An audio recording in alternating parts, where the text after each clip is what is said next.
Hello everyone, I am welcoming you all once again to this channel. So today we are going to start our BASP tutorial series.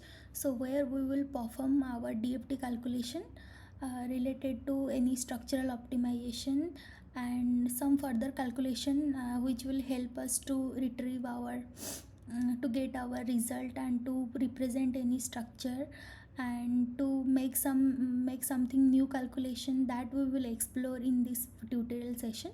So before going to start anything about BASP, so I want to tell everyone that so if someone really wants to do something in BASP and wants to calculate the DFT calculation, then we have to learn how to use that particular software.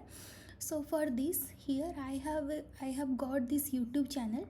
So this is someone's YouTube channel which has very informative videos.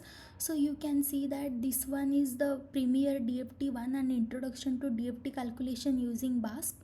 So you can check this one, and this is the another one two three videos are there mainly on this BASP calculation and how to set input output file, like how to set input files and to generate the output, which kind of file format we want, and what are the necessary tags, the in-car tags that we want. So those are they have discussed very effectively here. So if you guys want, you can also go through this. I have also mentioned this channel name in this video, so you can see, and also this link I am providing. Okay, so let's start our work. So also to do anything with BASP, so we should know that there is a Wikipedia, that is the which is nothing but the BASP manual. So you can search like BASP wiki, then you will get this link. So I'm clicking here. So here we will see so many things, like starting from the like system installation up to the lectures, and so many things here we will get. And in this video I am going to start with the calculation of the the SEF calculation for the graphene structure. So here I have the input files. You can see that in the BASP, the input files are four input files are required. One is the in-car, one is the K point, one is the postcard, one is the portcard. So I will tell you what are these. So first open our in-car file. So I am opening this in-car file here. So as you can see, there are different tags, like these are some input tags that I have written here, and these are what are their significance here I have specified. So the first one, like the first tag is system, that system is equal to graphene. So here I have taken graphene structure. So before going to this description, I will search the same here. That also I can show you, before going to the tags of in-car, I can also show you what is in-car first. So this one is our this is saying that in-car is a file, is the central input file for BASP, which determines what to do and how to do it. Like this is our very primary input file which BASP calculation required. So we can use this, and you can see that so many tags we can set to do our calculation. So this is the primary file of any BASP calculation. Next is, let's go and search our system, like whatever the tags I have added here, I will search the same as well. So system,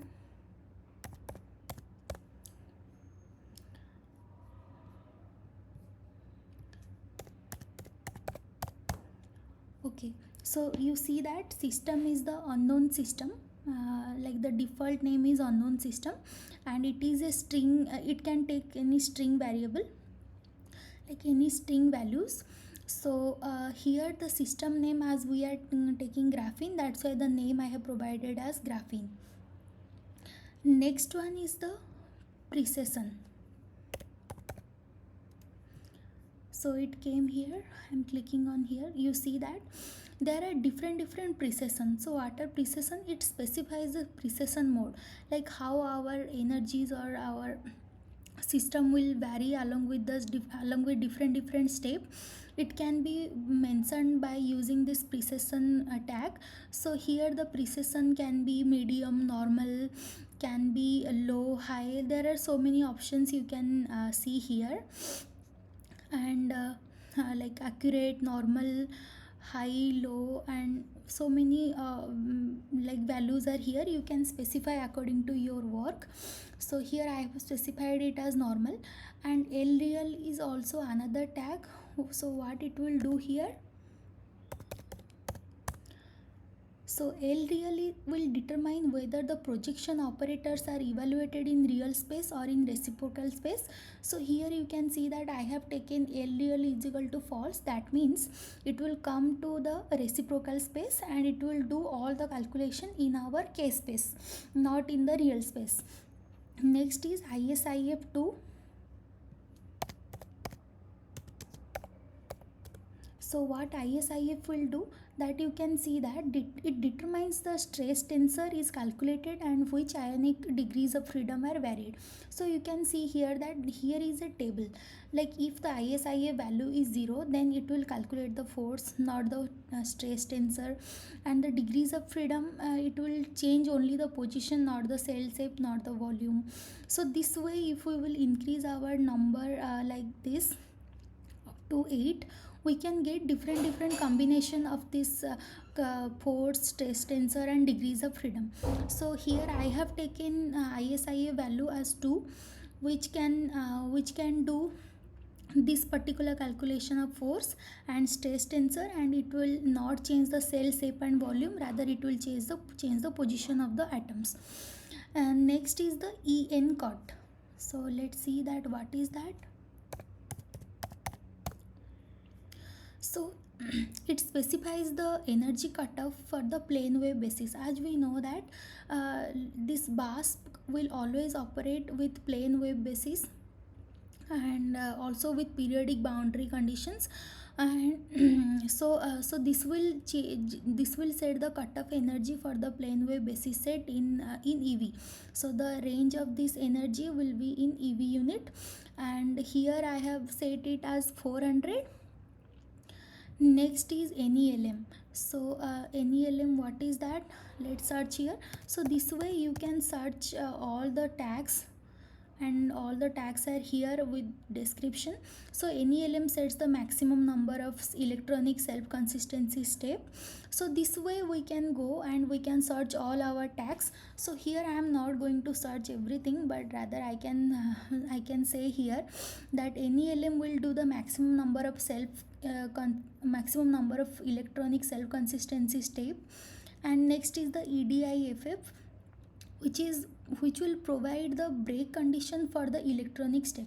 So here in BASF what happens, like there will be some different steps. One can be the ionic relaxation, and inside the ionic relaxation there will be some electronic relaxation step. So each step has a certain condition to be stopped. So this EDIFF is nothing but the step which will terminate the electronic relaxation, and the electronic relaxation number of steps that we have limited up to 220. We can increase this, but this is the default value. And here NSW will provide us our ionic steps. As I said that inside ionic step there will be a lot more electronic step, and this way, like one ionic step, then inside that electronic, then another ionic step inside that electronic. So this way it will continue. And here, as we are going to calculate only the self consistency calculation, that is the SEF calculation, that's why the NSW is equal to 0. And here I will also search NSW, the default value for NSW is also 0. That means just a single step of calculation it will run. And next is EDIFFG. So this is nothing but the break condition for the ionic relaxation. As this is the break condition for the electronic relaxation, this is for the ionic relaxation. And IBRION2 here I have given. So it will do the how the crystal structure will changes during the calculation, it will specify that there are different methods to do the same structural optimization. So here by specifying the number 2, I have taken the conjugate gradient method. And next is the smear, I smear. So this will define how the partial occupancies are given, like this will determine the partial occupancies of the electrons. And here this value 0 is representing the Gaussian smearing. As we know that in carbon, like we are having only carbon atoms, so here I have taken this smearing as Gaussian. And as those are not metal ions, that's why I have taken it as Gaussian smearing. Then sigma value is equal to 0.05. This is nothing but the width of that smearing in electron volt. And L wave and L charge are the tags which will tell us that whether we want to write the wave function file or the charge density file at the end of the simulation. So this way we can design a very normal, very simple in-car file. So let's go and see our next input file, that is k points. So here the k points are defined with gamma point, and the value I have taken for k value is 991 and 000. So why this value I have taken, I will tell you later when we will see the structure. Then I will tell you that why this value is not symmetric like 999, rather 991, that I will tell you. Next is POSCAR. So a POSCAR file is the coordinate file, so where all the coordinates of the atoms that are present in that particular structure to for the optimization or for any further calculation, that coordinates file coordinates we have to retain in this file. So here this is the this, so I can also search POSCAR here. So a POSCAR is a file mandatory for WASP input, and it is in a plain text and contains at least the lattice geometry. So this is the main format of this POSCAR file.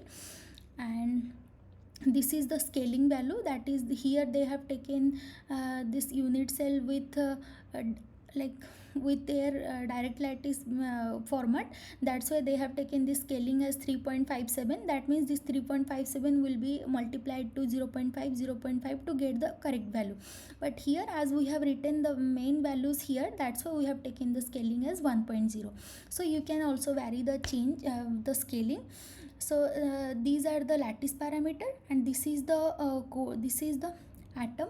Like here we have taken carbon atom, and the number of carbon atoms here are 2. As we know that in the primitive unit cell of graphene, there are only 2 carbon atoms. That's why here carbon atom number is 2. And here we have not taken Cartesian coordinate, rather we have taken the direct coordinate, that is a fractional coordinates. And these are the coordinates of those carbon atoms. So next is the POTCAR file. So POTCAR, here I will also search that what is POTCAR. So POTCAR is also a mandatory POTCAR file is a mandatory input file. It contains the pseudo potential. As we know that to do density functional theory, we need to assume some pseudo potential to calculate the density, electron density. Then we have to update that, and this way we have to come at the end. If the electron density will not vary, then we will say that our structure is optimized, and we have got, at that point we will get our wave function charge density, like that. So this way we have to find out. So first way we have to assume some pseudo potential. So when you have installed your WASP, then you will get some port power or some potential file. So this command you can use like cat, then you can go to your home directory or any other directory where you have installed your WASP, then you will get this potential file, and for different atoms. So in our case we are having only carbon atom, so instead of Al we can write C POTCAR. Then at the end we will write this command will tell that whatever the POTCAR file you are taking for individual atoms, it will write all these to a single file, that is a Potcar one. So here, as we are having only single Potcar, so I can show you that title.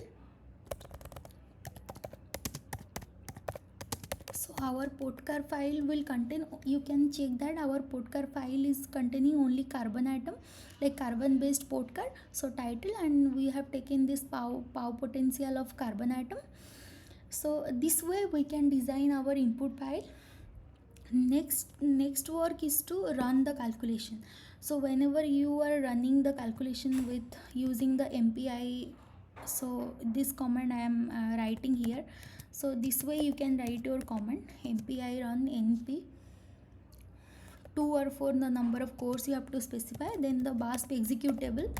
So this way you can run your program. As I have not installed this BASP in my local computer, that's why I am not running this, but this is the command to run your BASP calculation. Next is I will tell you how this. So here is the all the output files will generate after this calculation. So the output files are generated CHG, charge car, cont car, DOS car. So there are different files will generate, but main output file is the out car. So I will open this out car for you.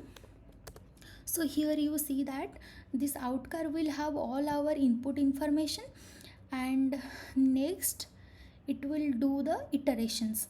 So here, as we have specified only single iteration, that's why you can see here that this is one iteration 1, and this one is representing the NSW, that is the first electronic calculation, and this one is the this is the first ionic calculation, this is the first electronic calculation. So you see that inside one ionic calculation there are so many electronic calculation. So iteration 1 of 2, next is 1 of 4. So this way it will continue. So after 14 such iteration, this is like the first ionic calculation is over. So that's why the loop is terminated and it came out, and this is what is our final final result. So here we got our free energy total as minus 18.450 for this structure. Next I will show you how to see this Kontker file. So Kontker file, as we have provided one, first I will show you how our Postcar was looking like. So Postcar file is the input structure file and Kontker file is the output structure file. So I am opening on Vesta this Postcar file. So you see that this is our graphene, and if I will measure this angle of this hexagonal, you can check that this is 120 degree, right? So this way it can make further hexagonal. So you can also say that we have only 2 atoms in that Postcar file, but here are so many atoms are in this surface. So what we can do, these atoms are coming due to periodic boundary condition. So we can also remove this one to see that these are not actually part of this, rather coming due to the. Okay, now you see that this is there is only 2 atoms, which is nothing but our as we have mentioned in our postcard. Okay, so this way we can check. Okay, I am doing undo now.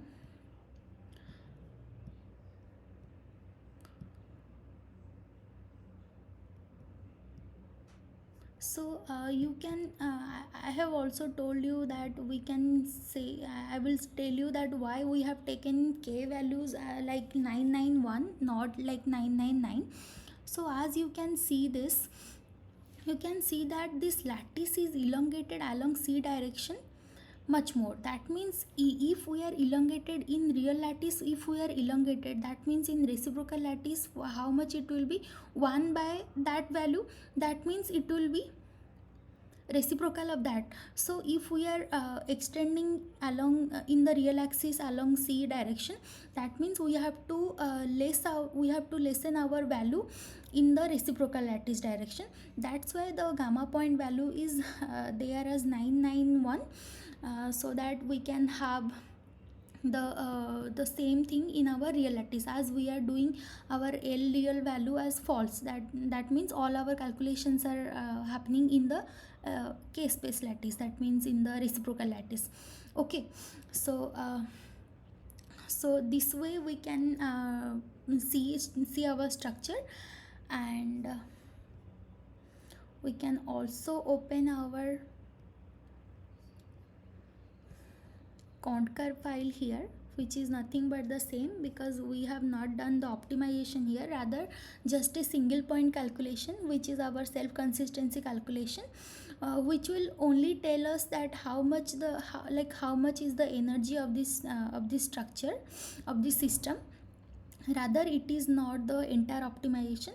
And in the upcoming videos I will tell you how the optimization of the graphene will be. We can do how we can do the optimization of graphene by considering different parameters. So that I will tell in the next video. So this much for today's session, and I hope you guys are understanding.